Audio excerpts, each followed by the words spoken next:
Dear students, this is Praveen Kumar Agarwal from Management Department. Welcomes you in my today's lecture of Managerial Economics.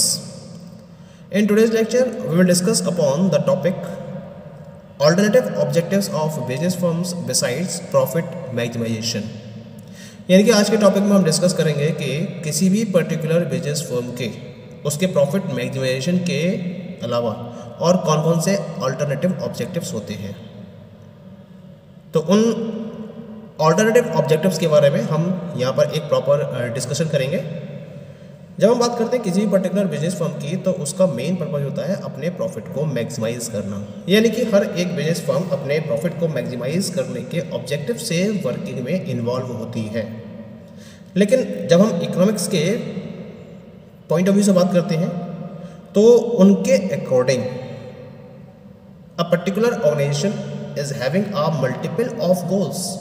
बहुत सारे goals होते हैं business organisation के work करने के पीछे, उनके बहुत सारे गोल्स होते हैं और प्रॉफिट को मैक्सिमाइज करना उनमें से एक गोल होता है।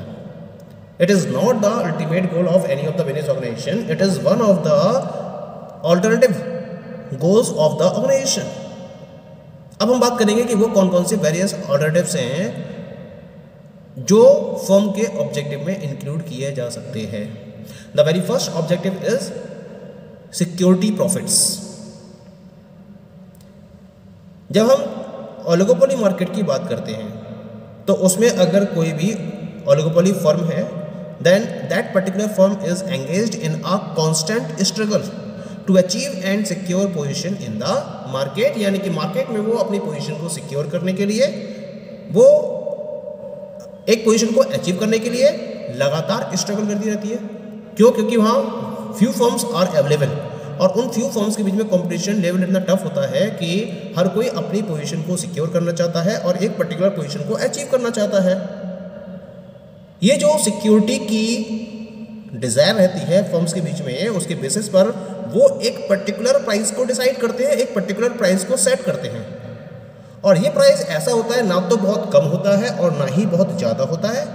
अगर बहुत कम होगा तो इसका मतलब क्या होगा, जो राइवल्स हैं उनकी तरफ से इसका विरोध किया जाएगा, दे विल अपोज इट, और एक कंपटीशन छिड़ जाएगा उनके बीच में प्राइस वॉर को लेकर, और इससे इनके प्रॉफिट के जो चांसेस हैं वो और ज़्यादा कम होने लगेंगे और इनके सर्वाइव होने की कंडीशंस भी कहीं ना कहीं जाकर ख़त्म हो जाएंगे। तो ये बहुत ज़्यादा कम प्राइस को भी सेट नहीं करते हैं, और अगर ये ज़्यादा प्राइस को सेट करेंगे तो उस केस में क्या होगा, जो नए एंट्रेंट्स हैं वो उस प्रॉफिट को देखकर अपनी एंट्री को एंश्योर करना चाहेंगे। तो दोनों ही कंडीशन में लूजिंग सिचुएशन आती है एग्जिस्टिंग फर्म के लिए, ना तो कम प्राइस सेट कर सकती है और ना ही वो ज़्यादा प्राइस सेट कर सकती है। तो इसका मतलब सिक्योरिटी प्रॉफिट, या फिर हम कह सकते हैं सिक्योरिटी मोटिव को एंश्योर करने के लिए वो एक पर्टिकुलर एक ऐसी रेंज सेट करती है प्राइस की, जिसके बेसिस पर वो एक स्टेबल प्रॉफिट को लॉन्ग पीरियड ऑफ टाइम तक अर्न कर सके, जिससे कि वो अपने बिजनेस को लॉन्ग पीरियड ऑफ टाइम तक मार्केट में सर्वाइव कर सके।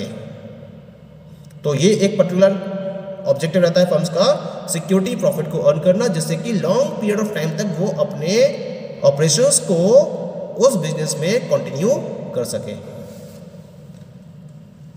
ओके, तो ये तो बात हो गई अबाउट द फर्स्ट ऑब्जेक्टिव की। Now we come to the next one. The next objective में बी सेल्स मैक्सिमाइजेशन। कोई भी पर्टिकुलर फर्म अपने प्रोडक्ट को मार्केट में अपने कंज्यूमर्स के बीच में पॉपुलराइज करने के लिए सेल्स मैक्सिमाइजेशन के ऑब्जेक्टिव को भी फॉलो कर सकती है। इससे क्या होगा, जब वो सेल्स मैक्सिमाइजेशन के कॉन्सेप्ट को फोकस करेगी और अपनी सेल को मैक्सिमाइज करने में कामयाब हो जाएगी, तो उससे जो उसके एम्प्लॉयज़ हैं उनका मोरल बूस्ट होता है, उनकी अर्निंग्स लगातार बढ़ती चली जाती हैं और उनकी सर्विस कंडीशंस लगातार इम्प्रूव्ड होती चली जाती हैं।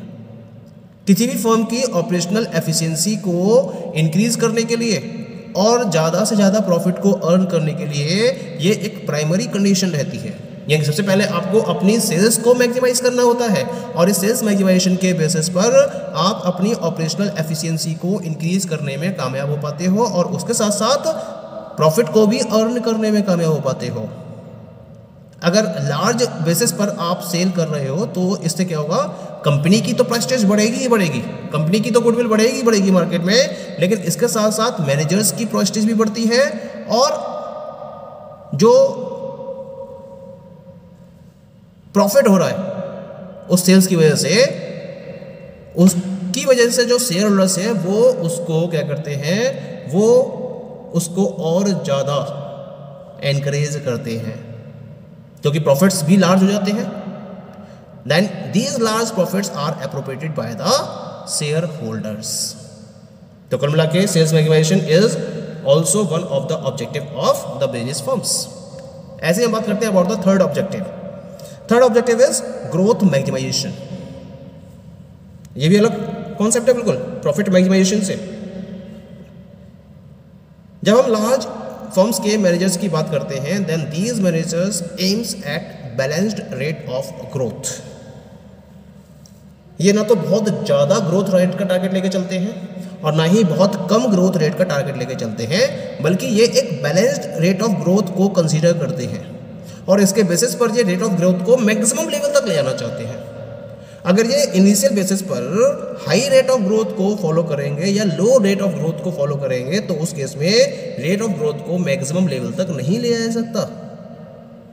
केवल और केवल जब आप बैलेंस्ड रेट ऑफ ग्रोथ को फोकस करते हो, लगातार एक रेट से आप ग्रो हो रहे हो, तो आप अपनी रेट ऑफ ग्रोथ को एक पर्टिकुलर पीरियड ऑफ टाइम तक मैक्सिमम लेवल तक ले जाते हो और फर्म अपने आप को लगातार एक्सपेंड करती रहती है और फर्म अपने लॉन्ग रन सर्वाइवल को भी इंश्योर करती है। ये इसका बेनिफिट रहता है। इस प्रोसेस में क्या होता है, in this process managers secures his position and that of his subordinates in the eyes of his superiors. यानी जब ऑर्गेनाइजेशन अपने रेट ऑफ ग्रोथ को लगातार इंक्रीज करती चली जाती है तो जो मैनेजर्स इस पर्टिकुलर प्रोसेस में इन्वॉल्व होते हैं वो अपनी पोजीशन को सिक्योर करते हैं और उसके साथ साथ जो उनके सबऑर्डिनेट्स हैं वो अपने सुपीरियर्स की निगाहों में अपनी पोजीशन को सिक्योर कर लेते हैं।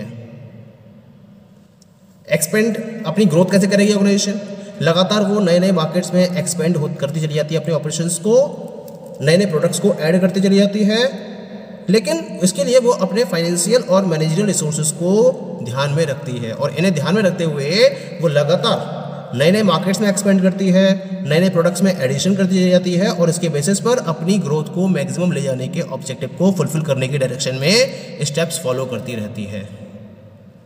Okay, the next objective may be of the firms that is satisfying profits, मतलब एक सेटिस्फैक्टरी लेवल पर प्रॉफिट को अर्न करना। यह भी एक ऑब्जेक्टिव हो सकता है, ना कि प्रॉफिट को मैक्सिमम लेवल तक ले जाना। फर्म कभी कभी क्या सिचुएशन बनती है कि जो फर्म्स हैं वो अपने एफर्ट्स को इस लेवल तक फॉलो करती हैं या अपने आउटपुट को इस लेवल तक मेंटेन करती हैं जिससे उन्हें एक सेटिस्फैक्टरी प्रॉफिट होता रहे। उन्हें मैक्सिमम प्रॉफिट की चाहत नहीं होती है। They are not aiming at the maximum profit but they are looking for the profit which must be satisfactory, और उस लेवल से ही वो अपने एफर्ट्स को फोकस करती हैं। और जब ये ऑब्जेक्टिव कोई भी फर्म लेकर चलती है तो उस केस में वो एक सेटिस्फैक्टरी परफॉर्मेंस की तरफ अपना फोकस फॉलो करती है। The firm aims at satisfactory performance, यानी कि वो एक सेटिस्फैक्टरी लेवल ऑफ ग्रोथ से खुश रहती है और जो सेल्स है वो भी उसकी सेटिस्फैक्टरी लेवल तक होनी चाहिए। तो वो सेटिस्फैक्टरी लेवल को डिसाइड करती है जो उसके मैक्सिमम प्रॉफिट के लेवल से नीचे होता है और उसी को कंसीडर करते हुए वो अपने परफॉर्मेंस को फॉलो करती है। तो this is also one of the objective for business firms. The next objective में भी utility maximization. Under this objective firm aims at maximization of managerial utilities in terms of leisure, better salaries, security, prestige and comforts of manager। यानी कि यहाँ पर जो firms हैं वो अपना ऑब्जेक्टिव लेके चलती हैं अपने पर्टिकुलर मैनेजर्स की यूटिलिटी को इंक्रीज करना, उसको मैक्सिमाइज करना, उनको बेटर सैलरीज प्रोवाइड करना, उनको प्रॉपर कंफर्ट सिचुएशन प्रोवाइड करना, सिक्योरिटी प्रोवाइड करना, उनको प्रेस्टीज प्रोवाइड करना, जिससे कि वो अपने मैनेजरल स्टाफ को लॉन्ग टर्म तक सर्वाइव कर सके।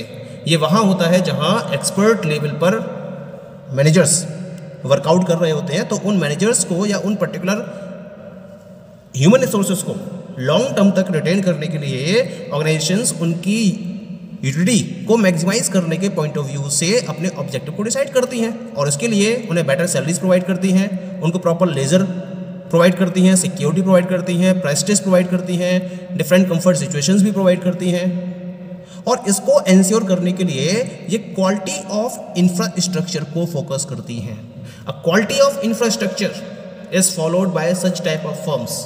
इनका मेन फोकस होता है अपने इंफ्रास्ट्रक्चर को इस तरीके से डिज़ाइन करना जिससे कि उसमें काम करने वाले एम्प्लॉयज़ अपने आप को प्रॉपर कंफर्ट सिचुएशन प्रोवाइड कर सके और अपनी कंप्लीट एफिशिएंसी के साथ में ऑर्गेनाइजेशन के लिए वर्किंग प्रोवाइड कर सके। The strength of the staff, employed health, reputation of the firm in the market, better employ relations, in point को मैक्सिमम लेवल तक फोकस किया जाता है।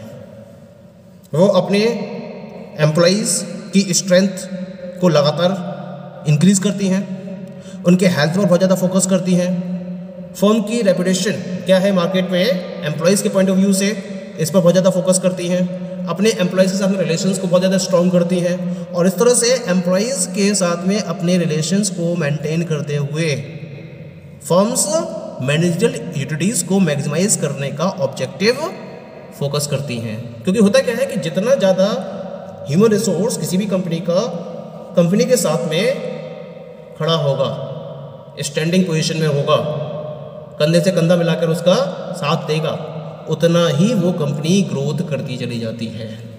यही कॉन्सेप्ट होता है। यानी एक तरीके से देखा जाए तो फैमिली के एक मेंबर को जिस तरह से ट्रीट किया जाता है, फर्म इस ऑब्जेक्टिव के अंदर अपने एम्प्लॉयज़ को उसी तरीके से ट्रीट करती हैं। उन्हें वो सारी फैसिलिटीज़ प्रोवाइड करती है जो फैमिली मेंबर्स को प्रोवाइड की जाती हैं, और इसके बेसिस पर वो अपने हर ऑब्जेक्टिव को, जो भी इसके अलावा और जो भी ऑब्जेक्टिव अपने प्रॉफिट मैक्सिमाइजेशन को फोकस करती है फिर। लेकिन जो उसका प्राइमरी फोकस होता है वो अपने एम्प्लॉयज़ की मैनेजरल यूटिलिटीज़ को मैक्सिमाइज करना होता है। ठीक है। And the last one is the output maximization. Output maximization, ये हम बात कर रहे हैं अबाउट द प्रोडक्शन और आउटपुट की। जब लार्ज स्केल ऑर्गेनाइजेशंस की हम बात करते हैं, जो लार्ज स्केल पर प्रोडक्शन की प्रोसेस में इन्वॉल्व होती हैं, वो अपना ऑब्जेक्टिव लेके चलती हैं लार्ज स्केल पर, यानी कि अपने प्रोडक्शन को या आउटपुट को मैक्सिमाइज करने का। क्योंकि उन्हें लगता है जितना ज़्यादा वो लार्ज स्केल पर प्रोडक्शन करेंगी उतना ही उनकी कॉस्ट पर यूनिट कम आएगी, और उतना ही कम प्राइस को फोकस करते हुए ये प्रोडक्ट में मार्केट को ज़्यादा से ज़्यादा क्वांटिटी में सेल करने की पोजीशन में जाएंगी, और उसके बेसिस पर वो लॉन्ग पीरियड ऑफ टाइम तक सर्वाइव करने की पोजीशन में भी आ जाएंगी। इसी वजह से वो अपना जो ऑब्जेक्टिव है वो आउटपुट मैक्सिमाइजेशन को फॉलो करती हैं, और उसके बेसिस पर वो अपने लॉन्ग टर्म सर्वाइवल को मार्केट में एंश्योर करती हैं। Okay, so these all are the objectives which are focused besides the profit maximization by the firms in the market. Okay, thank you.